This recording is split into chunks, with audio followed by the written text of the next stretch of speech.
A little Corsican boy with a funny accent walked into a French military school and decided he would make the whole world remember his name. He did not know how, he did not know when, but he was absolutely sure of one thing. He was not going to stay in that cold schoolyard forever. Let me tell you about a short, angry man who crowned himself emperor, conquered half of Europe, and ended his days alone on a rock in the middle of the ocean. His name was Napoleon, and his story is one of the strangest and most dramatic ever lived. Settle in. The night is long, and we have a lot of ground to cover. Chapter 1. The Angry Little Corsican.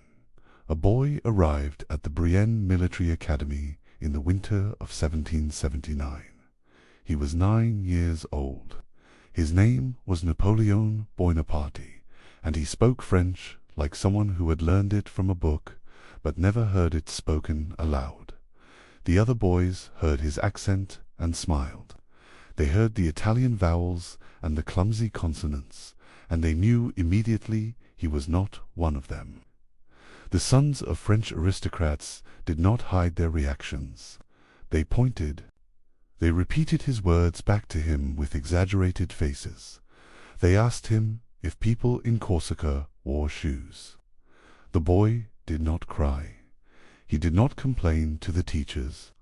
He stood perfectly still and watched them the way you would watch an enemy you planned to destroy. He made a decision that winter, if he could not be liked, he would be feared, and if he could not be feared by the boys in this school, he would become the kind of man the whole world would have to take seriously.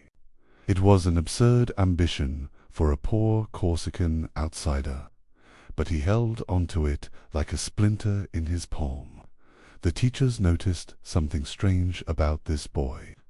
While the other students played games, Napoleon read military history. He devoured books about Julius Caesar and Alexander the Great.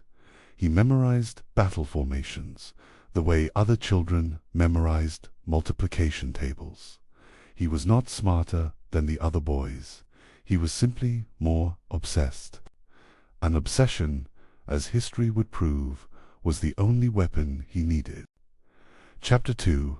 The Snowball War. The winter of 1782 was the coldest anyone at Brienne could remember. Snow piled up against the stone walls.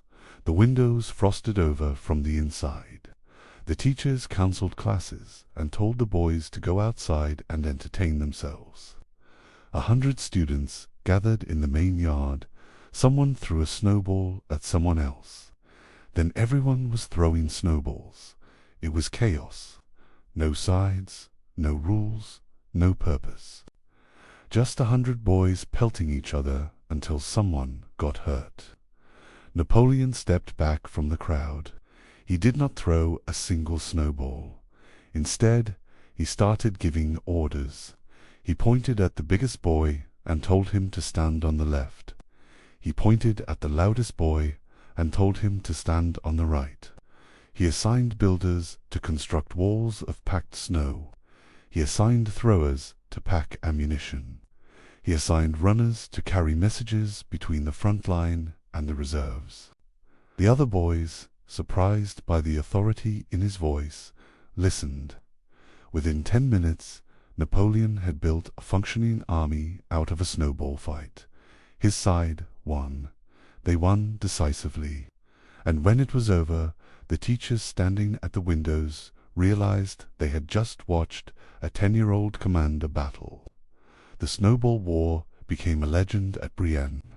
The little Corsican with the bad accent had built fortifications from snow and defeated twice his number. Years later, when Napoleon was Emperor of France, old classmates would tell their grandchildren, "I was in his army, his snow army, and I would have followed him anywhere, even then." Chapter 3. The World Explodes. In 1789, France collapsed. The king lost his head. The nobles lost their heads, too, quite literally. Everything that had been solid and permanent for 1,000 years shattered in a matter of months. For most people, it was a nightmare. For the poor, the hungry, and the desperate, it was a chance. And for a 20-year-old Corsican artillery officer named Napoleon Bonaparte, it was the only door he would ever need. The French army was in chaos. Half the officers had been aristocrats who fled or died. Promotions were wide open. The old rule that said a foreigner from a conquered island could never rise high had been erased overnight. Napoleon looked at the chaos and understood something that took other men years to learn. The revolution was not a disaster, it was a ladder. He was stationed in Corsica at first, trying to build a local power base. It did not work. The Corsican nationalists did not trust a French-trained officer. The French army did not trust a Corsican. Napoleon was caught between two worlds belonging to neither. Then he got his orders. A city called Toulon was in British hands. Every French general who had tried to retake it had failed. The army was desperate for someone with a new idea. Anyone. Napoleon packed his bags and left Corsica. He never returned. The island that had made him an outsider had also made him hungry. And hunger, he knew, was worth more than any noble title. Chapter 4. The City That Wouldn't Fall. Toulon was a fortress. The British held the harbor with their navy. The French had tried to blast them out for months. Every plan had failed. The generals were running out of ideas and patience.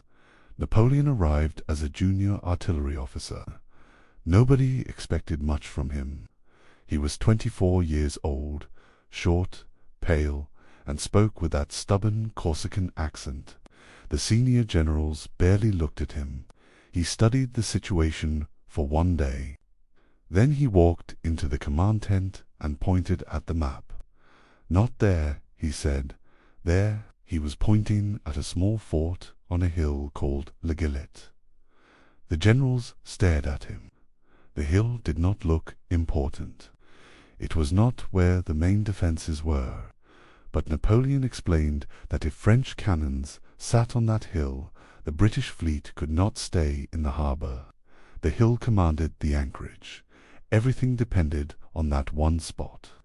The generals were not convinced, but they had tried everything else. What did they have to lose? Napoleon moved his guns at night. He positioned each cannon himself, adjusting the angle by hand in the pitch dark. He did not sleep. He did not eat. When dawn broke, he gave the order. The bombardment was devastating. The British Navy, trapped in the harbour with cannonballs raining down from above, had no choice. They withdrew. Toulon fell. Napoleon was promoted to brigadier general on the spot.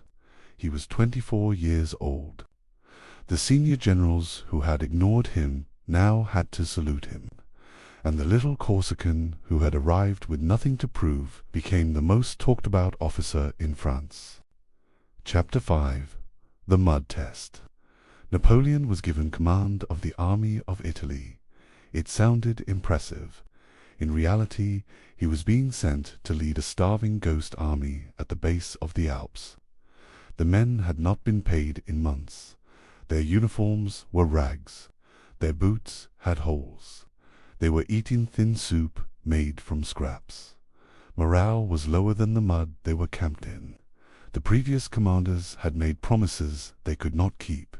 The soldiers did not trust anyone in a general's coat. Napoleon walked into that camp differently. He did not call a meeting. He did not make a speech from a raised platform. He walked straight into the mud, sat down next to a group of common soldiers, and asked them where they were from. He ate their food. He listened to their complaints. He did not promise them glory. He promised them they would eat.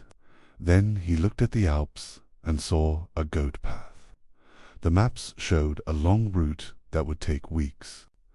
Napoleon chose the short route, a narrow track through the mountains that no general in his right mind would attempt with an army and cannons. They pushed and pulled those cannons across ledges that had been designed for mountain goats. Men fell, carts slipped. The cold was brutal, and when a cannon got stuck so deep in the mud that even the horses could not pull it free, Napoleon jumped down and pushed with his own shoulder. The mud covered his coat. His officers stood frozen, unsure what to do. The soldiers saw their general in the mud, pushing like a common laborer. They cheered. From that moment, they would have followed him into hell. Chapter 6. The Awkward Dinner. Napoleon returned to Paris as a hero. He had conquered northern Italy. He had defeated 5 Austrian armies. The city was buzzing with his name. He was 26 years old and the most famous man in France. He was invited to the most important party in Paris. The host was Paul Barras, the ruler of France. The room was filled with elegant men and polished women. Napoleon arrived in a uniform that did not fit properly. He had been in a hurry and his coat was wrinkled. He did not know how to bow the way the aristocrats bowed. He stood in the corner, awkward and stiff, suddenly aware that war and society were 2 very different battlefields. Then he saw Josephine. She was beautiful. She was older than him, in her early 30s. She had 2 children from a previous marriage. She had been a prisoner during the Revolution and survived. She moved through the room like she owned it. Every man wanted to talk to her. Every woman watched her with jealousy. Napoleon could not take his eyes off her. He pushed through the crowd and introduced himself. He was awkward. He talked too fast. He did not know what to do with his hands. Josephine smiled politely and moved on to the next conversation. Napoleon was devastated. Then he became obsessed. He wrote her letters, passionate, desperate, slightly unhinged letters. He told her she was the only thing he thought about. He told her his heart was burning. Josephine was not particularly impressed, but she was also practical. A famous general wanted to marry her. She said yes. The wedding was rushed. Napoleon was 2 hours late. He had been studying maps of Egypt and lost track of time. Chapter 7. The Pyramid Lie. Napoleon had a new idea. He would conquer Egypt. It would cut off British trade routes to India. It would make him look like Alexander the Great. It would be glorious. He assembled 400 ships, 35,000 soldiers, and 167 scholars. He brought scientists, archaeologists, mathematicians, and artists. He brought a printing press. He brought everything except an understanding of the desert. The army landed in Egypt and marched across sand that stretched forever. The heat was brutal. The water ran out. Men collapsed and died on their feet. The soldiers started to mutter. They had not come here to die of thirst. They had come for glory. Napoleon knew he needed something dramatic. He needed a moment that would make the men forget how thirsty they were. So he lined up the army in front of the Great Pyramids and gave the most famous speech of his career. "Soldiers," he shouted, 40 centuries are watching you from the top of these pyramids." It was a lie. The pyramids were miles away. The soldiers could not see 40 centuries of anything. But the speech worked. The army cheered. They marched forward. They won the Battle of the Pyramids. Later, someone asked Napoleon how old the pyramids actually were. He shrugged. He had picked a big number because it sounded good. It was the same instinct that had made him a great general. He understood that confidence was more powerful than accuracy. The scholars he brought, meanwhile, were having the time of their lives.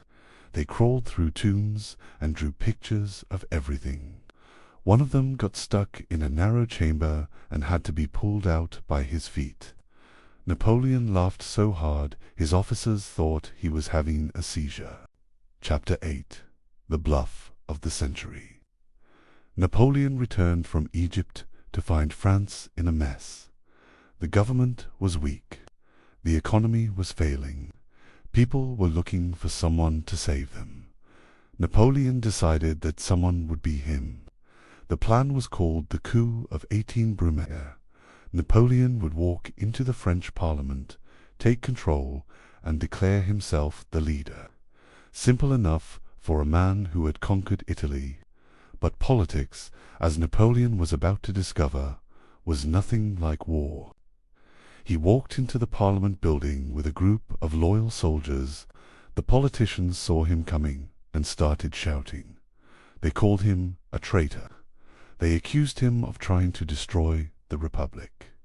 Napoleon tried to speak, but his voice cracked. He tried again. Nothing came out. He was sweating. His face was pale. He looked like a man having a heart attack. The politicians shouted louder. Napoleon stood in the middle of the room, frozen, with no idea what to do. Then his brother, Lucien, saved everything. Lucien ran outside to the soldiers guarding the building and screamed that an assassination attempt was happening.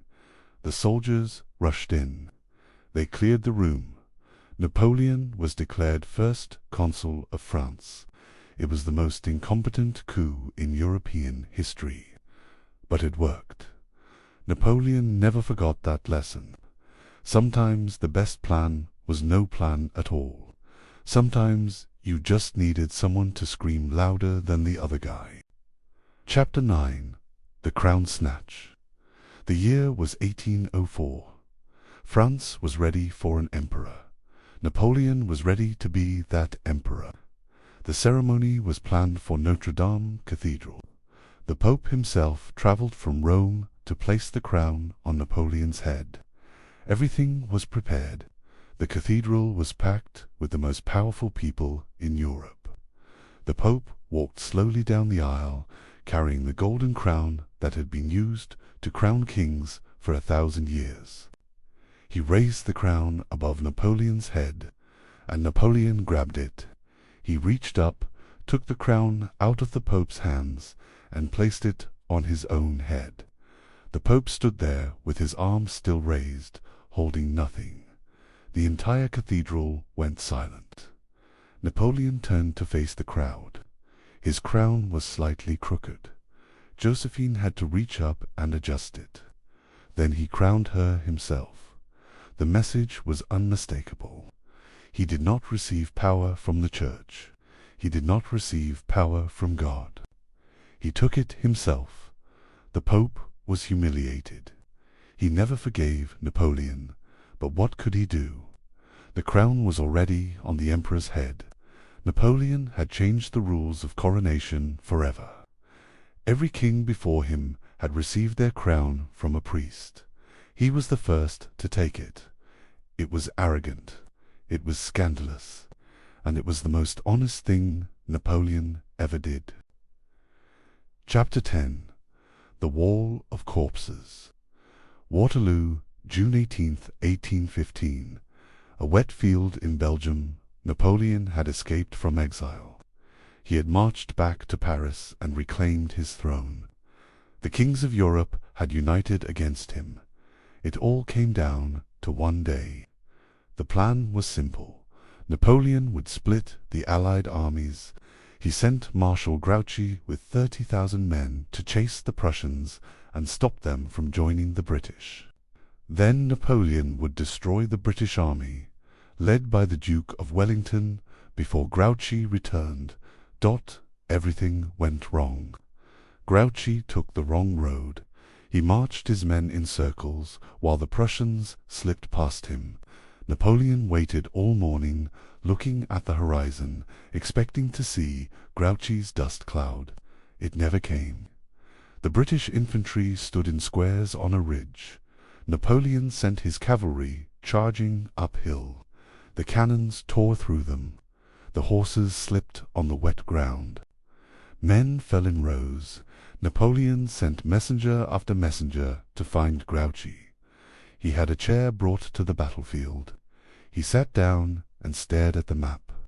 His officers watched him rub his stomach, the old signal that meant he was trapped.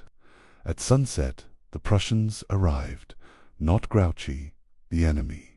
Napoleon ordered his elite guard to make one final charge.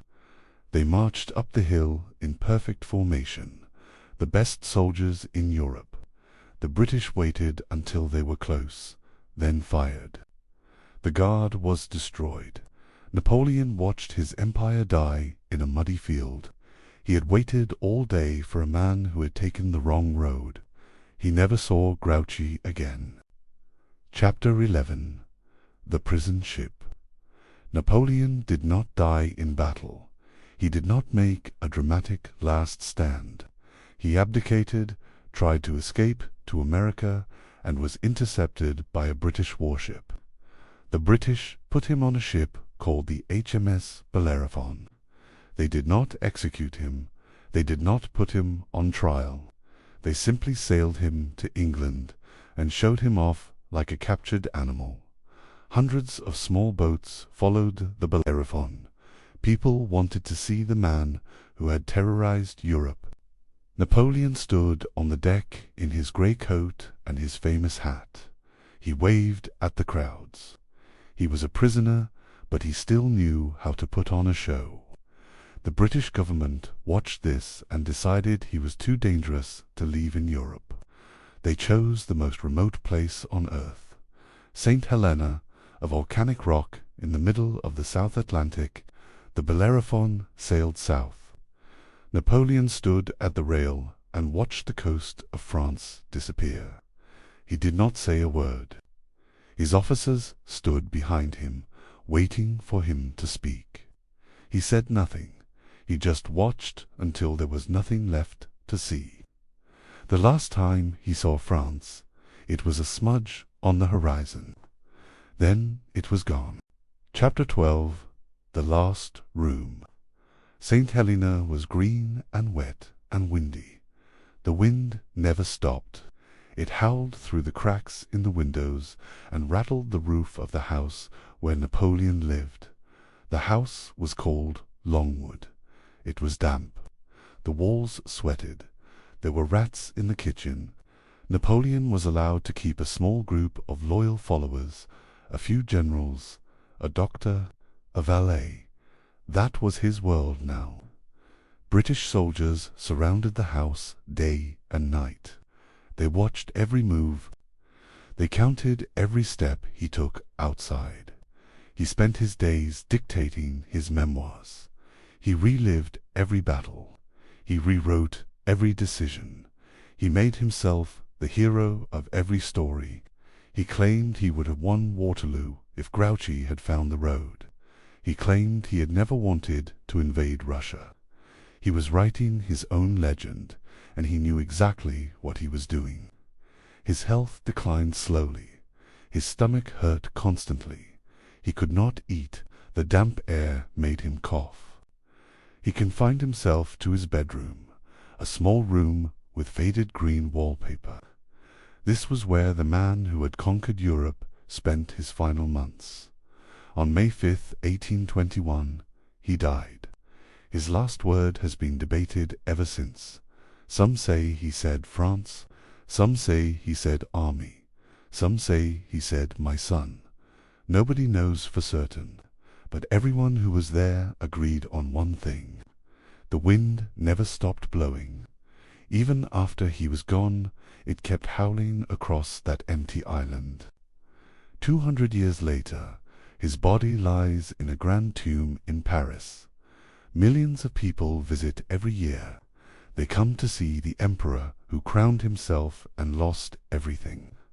And somewhere in a cold schoolyard in Brienne, you can almost still see a short, angry boy building walls out of snow, preparing for a fight that would last his entire life.